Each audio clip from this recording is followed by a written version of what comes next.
ঢাকা বিশ্ববিদ্যালয় কেন্দ্রীয় ছাত্র সংসদ ডাকসু নির্বাচনের বাকি আর মাত্র 4 দিন। নির্বাচনী উত্তাপে সরগরম বিশ্ববিদ্যালয় এলাকা। শেষ সময়ের প্রচারণায় ব্যস্ত প্রার্থীরা ক্যাম্পাসে ছড়িয়েছে নির্বাচনী আমেজ। কেউ দল বেঁধে, কেউ বা একা, সবারই হাতে লিফলেট। হাসি মুখে ঘুরে বেড়াচ্ছেন ক্যাম্পাসের প্রতিটি প্রান্তে। নানা প্রতিশ্রুতি নিয়ে ক্যাম্পাস চষে বেড়াচ্ছেন প্রার্থীরা। এদিকে বৈষম্য বিরোধী শিক্ষার্থী সংসদের জিএস প্রার্থী আবু বাকের মজুমদারকে সমর্থন জানিয়ে নির্বাচন থেকে সরে দাঁড়িয়েছেন সমন্বিত শিক্ষার্থী সংসদের জিএস প্রার্থী মাহিন সরকার। ডাকসু নির্বাচন সুষ্ঠুভাবে আয়োজনে সব প্রস্তুতি নিচ্ছে নির্বাচন কমিশন।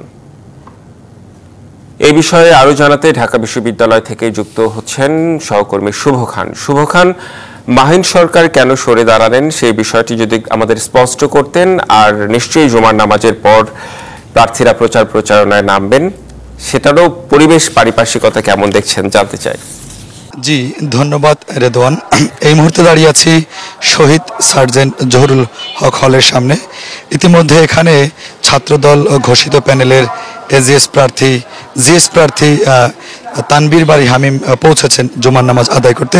এবং যেমনটি আপনি বলছিলেন যে আসলে ডাকসুর নির্বাচন কিন্তু একদম ঘনিয়ে এসেছে, আর মাত্র কয়েকদিন বাকি। এরপরেও কিন্তু এক একটি চমক কিন্তু আমরা দেখতে পাচ্ছি যে কিছুক্ষণ আগেই সংবাদ সম্মেলন করে এজিএস প্রার্থী মাহিন সরকার কিন্তু বাকের মজুমদারকে সমর্থন জানিয়ে তিনি নির্বাচন থেকে সরে গিয়েছেন। এবং তারা বলছেন যে তারা যদি নির্বাচিত হতে পারে তাহলে হয়তো শিক্ষার্থীদের জন্য ভালো কিছু করতে পারবে এমনটা প্রত্যাশা, এবং তাদের কোনো বিতর্কত কোনো কারণেও হয়তো মাহিন সরকার তার পথ থেকে সরে দাঁড়িয়ে যেতে পারে।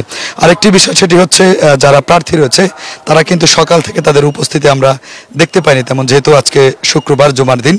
জুমার নামাজের পরেই কিন্তু প্রার্থীরা প্রতিটি হলে হলে বেরোবেন ভোটের জন্য, ভোট প্রত্যাশীর জন্য। এবং একই সাথে যারা প্যানেলের যারা সমর্থক প্রার্থী রয়েছেন তাদের একটাই প্রত্যাশা, যেহেতু দীর্ঘ 6 বছর পরে ডাকসুর নির্বাচন, সেই নির্বাচন সুষ্ঠু সুন্দর, কোনোভাবেই যেন এই নির্বাচন কোনো বিশৃঙ্খলা সৃষ্টি না হয়, এমনটাই কিন্তু প্রত্যাশা করছেন প্রতিটি প্যানেলের প্রার্থীরা। এবং সেই সাথে খুব উৎসব মুখর পরিবেশ রয়েছে ঢাকা বিশ্ববিদ্যালয়ের ক্যাম্পাস জুড়ে। একই সাথে যে সকল শিক্ষার্থীরা রয়েছেন, নতুন শিক্ষার্থী এবং পুরনো শিক্ষার্থী, তাদের একটাই দাবি যে তারা দীর্ঘ অনেক দিন পরে ডাকসুর নির্বাচনে ভোট দিবে, উৎসব মুখর পরিবেশে তারা ভোট দিবে, এমনটাই প্রত্যাশা করছেন। এই ছিল ঢাকা বিশ্ববিদ্যালয় থেকে সর্বশেষ। জি নিশ্চয়ই শুভ খান, ধন্যবাদ আপনাকে। পরবর্তীতে আরো খবর জেনে নিব আপনার কাছ থেকে।